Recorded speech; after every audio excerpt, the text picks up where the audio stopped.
Numbers chapter 3. These are the ancestral records of Aaron and Moses during the time when the Lord spoke to Moses on Mount Sinai. The sons of Aaron were Nadab, the firstborn, and Abihu, Eleazar, and Ithamar. These are the names of Aaron's sons, the anointed priests, whom he consecrated to serve as priests. Nadab and Abihu, however, died before the Lord when they offered unauthorized fire before the Lord in the wilderness of Sinai, and they had no sons. So, Eleazar and Ithamar served as priests in the presence of their father Aaron. Then the Lord spoke to Moses, saying, "Bring the tribe of Levi and present them before Aaron the priest, so they may serve him.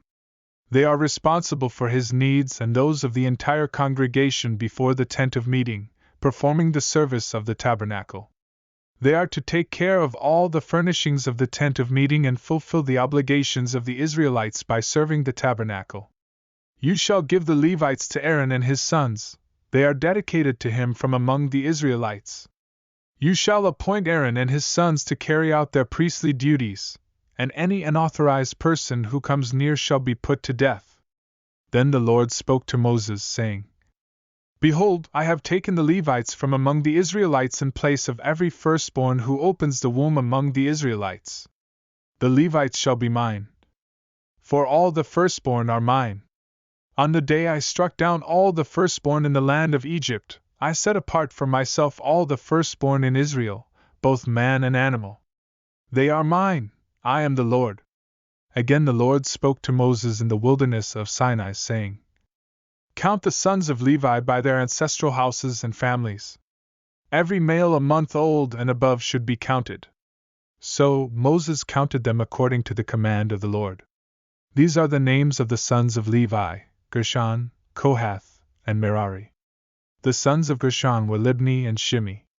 The sons of Kohath were Amram, Izhar, Hebron, and Uzziel. The sons of Merari were Mali and Mushi. These were the families of the Levites by their ancestral houses. The Gershonite family line included the Libnites and the Shemites. They were the Gershonite families. The total count of all males a month old and above who were counted was 7,500. The Gershonites were to camp behind the tabernacle toward the west. The chief of the Gershonite ancestral house was Eliasaph, the son of Lael. The Gershonites were responsible for the tabernacle, the tent, its covering, the screen for the entrance of the tent of meeting, the curtains of the courtyard, the screen for the entrance of the courtyard surrounding the tabernacle and the altar, and their ropes, as well as all the service pertaining to these. The family line of Kohath included the Amramites, the Izharites, the Hebronites, and the Uzzielites. They were the Kohathite families. The total count of all males a month old and above was 8,600. They were responsible for the sanctuary. The Kohathites were to camp on the south side of the tabernacle. The chief of the Kohathite ancestral house was Elizaphan, the son of Uzziel. The Kohathites were responsible for the ark, the table, the lampstand, the altars, the utensils of the sanctuary used in ministry, the curtain, and all the service pertaining to these.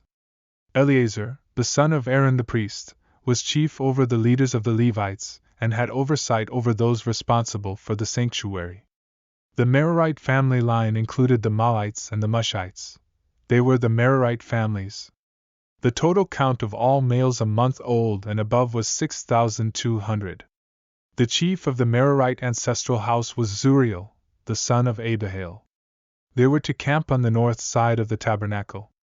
The Merarites were responsible for the boards of the tabernacle, its bars, pillars, bases, all its equipment, and all the service pertaining to these, as well as the posts of the surrounding courtyard, with their bases, tent pegs, and ropes.